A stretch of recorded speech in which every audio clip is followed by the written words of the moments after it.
দরজায় কড়া নাড়ছে আরও একটা ২১শে জানুয়ারি ইন্ডিয়ান সেকুলার ফ্রন্টের প্রতিষ্ঠা বার্ষিকী। সেই উপলক্ষে ওই দিন কলকাতার শহীদ মিনারে অধিকার সমাবেশের ডাক দিয়েছেন আব্বাস সিদ্দিকী, নওশাদ সিদ্দিকীরা।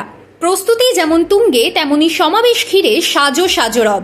২৬ বিধানসভা নির্বাচনের প্রেক্ষাপটে পুরুষ মহিলা নির্বিশেষে বিপুল জমায়েতের আহ্বান করেছে আইএসএফ নেতৃত্ব।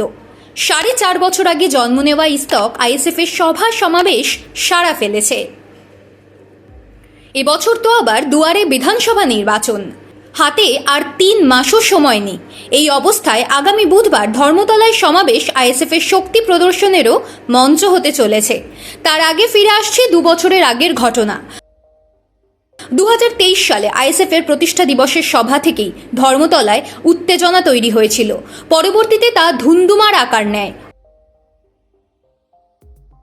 ওই দিনই নওশাদকে গ্রেফতার করেছিল পুলিশ।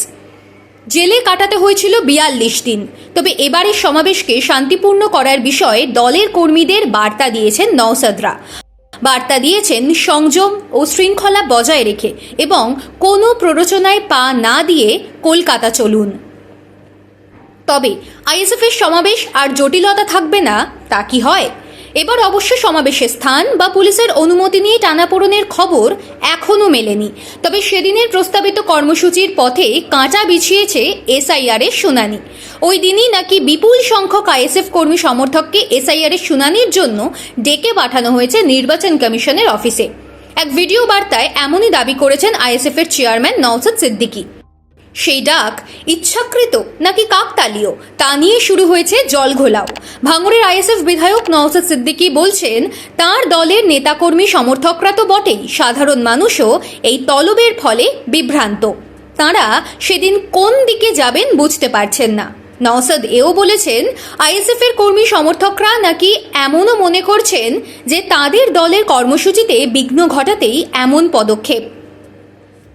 এই পরিস্থিতিতে নওশাদ তাঁর দলের কর্মী সমর্থকদের আবেদন করেছেন ওয়াক অফ, এসআইআর হয়রানি, এসসি এসটি ওবিসি শংসাপত্র ইত্যাদি একগুচ্ছ ইস্যুতে নিজেদের অধিকার বুঝে নিতে ২১শে জানুয়ারি আপনারা নির্ভয় এবং নির্দ্বিধায় কলকাতার সমাবেশে যোগ দিন। আর শুনানিতে হাজির হওয়ার ব্যাপারে বিকল্প দিনের জন্য দরবার করে কমিশনের ইআরওকে চিঠি লেখার পরামর্শ দিয়েছেন নওশাদ। এই টানাপোড়েনের বাইরে নওশাদের দল চর্চায়। আইএসএফ এর বুধবার সমাবেশের দিকে কৌতূহলী নজর রয়েছে রাজনৈতিক মহলের। কোনো চমক রয়েছে কিনা তা দেখার অপেক্ষায় সবাই। নওশাদ নিজেও ইঙ্গিত দিয়েছেন চমকের, বলেছেন দেখুন না কি হয়। স্বভাবতই তাঁর এই মন্তব্য ঘিরে জল্পনা ছড়িয়েছে। পীরজাদা আব্বাস সিদ্দিকী সমাবেশে থাকবেন এটা নিশ্চিত। তবে শোনা যাচ্ছে ফুরফুরা শরীফের আর এক পীরজাদা তহা সিদ্দিকী আলো করতে পারেন আইএসএফ এর মঞ্চ।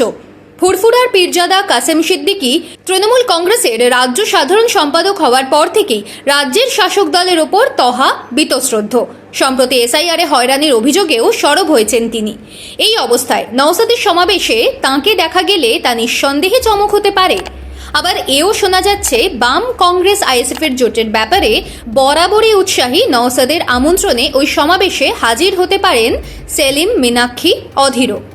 যদি সেটা হয় তাহলে আসন্ন বিধানসভা নির্বাচনের প্রেক্ষিতে জোটের বড় বার্তাই হবে।